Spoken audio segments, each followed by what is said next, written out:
अबीर ने उसे अजीब से एक्सप्रेशन के साथ देखा और बोला, मेरी सुबह उससे बात हुई है। उसने कहा है उसकी तबीयत ठीक नहीं है और वो घर पर ही रहेगी। अब ये सुनकर वो भी घबरा गया और उसे समझ नहीं आया कि वो क्या कहे। अबीर ने उसे गुस्से से देखा और ऊपर चला गया। सिक्योरिटी गार्ड जल्दी से रेवा को फोन करने के लिए भागा, पर आज देरी हो गई उसे। अबीर ने खुशी से दरवाजा खोला, पर उसने अपने सामने जो देखा उससे उसकी मुस्कान 1 मिनट में धूमिल हो गई। अबीर को इस धोखे की उम्मीद नहीं थी। अबीर का दिल उस समय से टूट शोर गया था। सुनकर रेवा और वो बूढ़ा आदमी भी उस तरफ देखने लगा। रेवा ने जब सामने अबीर को खड़ा देखा तो उसकी हवाइयाँ उड़ गई। वो खुद को कंबल में छुपाकर बोल, अबीर जैसा तुम सोच रहे हो वैसा कुछ नहीं है। अबीर गुस्से से गरजा, मेरे सामने तुम एक पराये आदमी के साथ बिस्तर में इस हाल में पड़ी हो, अब क्या बाकी रह गया है। रेवा शर्मिंदा होकर नीचे देखने लगी।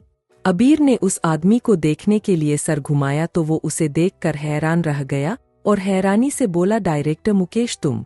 अबीर को याद आया कि उसने उसे खुद ही तो रेवा से इंट्रोड्यूस कराया था। वो एक इंटरनेशनल परफ्यूम की एड के लिए एक खुशबरत मॉडल को हायर करना चाह रहे थे। रेवा ने अबीर से रिक्वेस्ट करते हुए कहा था कि वो उसे उस डायरेक्टर से मिला दे। अबीर ने उसकी बात मानी और उसे उस डायरेक्टर से इंट्रोड्यूस कराया। रेवा उस प्रोजेक्ट को पाने के लिए बहुत एक्साइटेड थी। उसने अबीर का हाथ पकड़कर कहा, अबीर प्लीज उनसे बात करके मुझे वो प्रोजेक्ट दिला दो ना।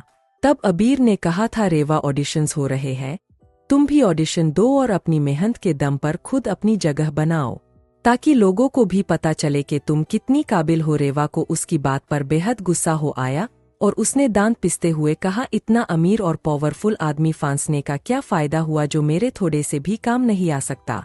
अबीर कोई उसके लिए खास ऐसा बर्ताव नहीं कर रहा था, वो हमेशा से ही ऐसा था जो बस अपनी काबिलियत पर भरोसा करता था। ऑडिशंस रेवा ने दिया था पर उसमें एक्टिंग स्किल्स जीरो थे, इसलिए फाइनली वो एड मॉडल दीपा वालिया को मिल गई थी।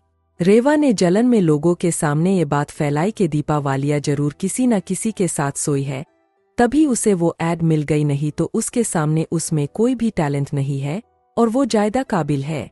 अबीर ने उसे काफी बार समझाया था, हमें बस खुद अच्छा रहना है, दूसरों के कैरेक्टर पर पॉइंट आ करने का किसी को कोई हक नहीं है। रेवा इस बात पर चीट जाती थी। अबीर हैरान था कि रेवा ने एड पाने के लिए इतना घटिया तरीका अपनाया है। अबीर वहां से गुस्से से जाने लगा। उसे पता था कि वो गुस्से में कुछ गलत कर बैठेगा, इसलिए अभी उसका यहाँ से जाना ही ठीक रहेगा। इसलिए अबीर वहां से जाने लगा। अपनी सोने की मुर्गी को इस तरह हाथ से निकलते देख रेवा घबरा गई और उसे रो हुआ कि हमेशा शांत रहने वाला अबीर ऐसा कर सकता है।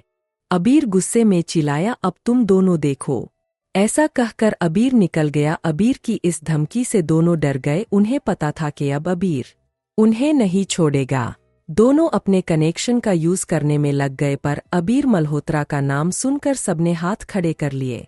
अगले दिन हर अखबार में न्यूज थी कि डायरेक्टर मुकेश को कास्टिंग काउच के इल्जाम में जेल में डाल दिया गया है और रेवा के भी सारे प्रोजेक्ट्स ले लिए गए और उसे मॉडलिंग इंडस्ट्री से ब्लैक लिस्ट अबीर ने कराने की सोची थी, पर अपने रिश्ते की इज्जत करते हुए उसने ऐसा नहीं किया। रेवा की हालत खस्ता हो गई थी। अबीर ये सब सोच ही रहा था कि तभी उसे अपने कमरे का दरवाजा खुलने की आवाज आई। वो गुस्से से चिल्लाने ही वाला था कि सामने अपनी माँ को खड़ा देखकर वो चुप हो गया। उसकी माँ उसके पास आकर बैठी और प्यार से उसका सर सहलाकर बोली, अबीर अब जो हो गया है उसे भूल जाना। अबीर उनकी गोद में सर रख कर बोला, माँ क्या आपको लगता है ये इतना आसान है?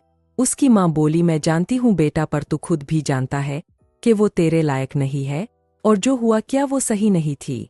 बेटा एक मौका तो दे किसी को अपनी जिंदगी में आने का, क्या पता वो आगे कुछ कहती उससे पहले ही अबीर गुस्से से चिखा, माँ मुझे सोना है, प्लीज जाओ यहाँ से। अबीर की माँ चुप हो गई। वो कहना तो बहुत कुछ चाहती थी, पर अबीर के गुस्से के सामने वो भी चुप हो गई और वहां से चली गई। उसने भगवान से दुआ मांगी, है भगवान इसकी जिंदगी में ला दे कोई ऐसी जो इसकी जिंदगी खुशी से भर दे। साउथ दिल्ली एक बड़ी ही सभ्य और शालीन औरत एक बड़े से बेड के पास खड़ी एक रजाई को खींचती है। रजाई के अंदर से एक प्यारी सी लड़की चिड़ी सी आवाज में कहती है, अरे मोम क्या दिक्कत है, आपको सोने दो ना मुझे। उसकी माँ चिढ़ते हुए बोली, पूरी कुंभकर्ण है तू ध्वनि, ठीक है, सोती रह, अबीर मल्होत्रा की कंपनी में तुझे नहीं बनना इंटर्न। ये बात सुनते ही वो लड़की एक झटके में उठी और अपने सर पर हाथ मारकर बोली, ओ शिट, मुझे तो अबीर मल्होत्रा की कंपनी में इंटरव्यू के लिए जाना था। कैसी होगी अबीर और ध्वनि की पहली मुलाकात।